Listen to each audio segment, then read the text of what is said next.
Turkish series Ertugrul کے بعد تورگت الپ کو کون نہیں جانتا۔ لوگ جتنے ارطغرل کے فین ہیں اتنے ہی تورگت کے فائٹنگ سینز اور ان کے ایکشنز کے دیوانے ہیں۔ دوستوں، کیا آپ جانتے ہیں کہ تورگت کی کلاڑی اس وقت کہاں ہے؟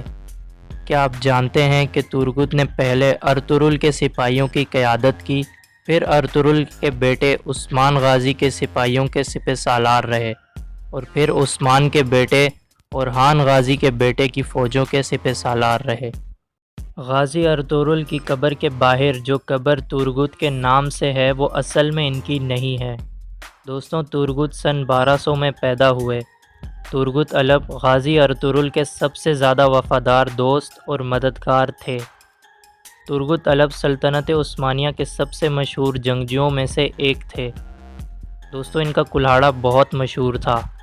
آج بھی ان کے کلاڑے کو پرانے زمانے کا مضبوط ترین ہتھیار مانا جاتا ہے، اور یہ کلاڑا آج بھی ترکی کے عجائب گھر میں موجود ہے، جسے لوگ دور دور سے دیکھنے آتے ہیں۔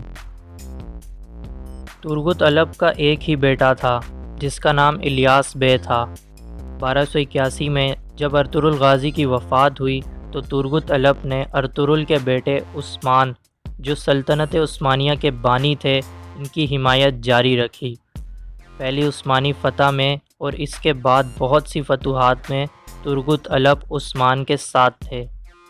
1299 میں عثمان غازی نے تورگت کو جدید ترکی کے شمال مغرب میں واقع ایک شہر انگول کو فتح کرنے کے لیے بھیجا، جہاں انہوں نے 36 سال تک امن اور خوشحالی کے ساتھ حکومت کی۔ 1326 میں جب سلطنت عثمانیہ کے بانی عثمان غازی کی وفات ہوئی تو تورگت نے ان کے بیٹے اورحان غازی کی حمایت کی۔ دوستوں، سن 1877 عیسوی میں، یعنی تورگت کی موت کے تقریباً 500 سال بعد، جو روسی اور ترک سلطنتوں کے مابین جنگ کا دور تھا، تب عثمانی سلطنت کے اندر ایک نیا شہر وجود میں آیا جس کا نام تورگت الپ رکھا گیا۔ یہ شہر ترکی کے صوبے مانیسا کے ضلع سوما میں واقع ہے۔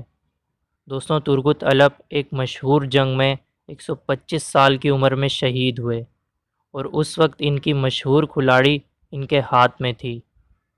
یہ تھے تورگت الپ کی زندگی کے واقعات کہ انہوں نے اپنی زندگی جہاد میں وقف کر دی۔ ویڈیو پسند آئی ہے تو ویڈیو کو لائک کیجئے اور جلدی سے ہمارے چینل کو سبسکرائب کر کے ڈسکور تعلیم کے ممبر بن جائیں۔ اللہ حافظ۔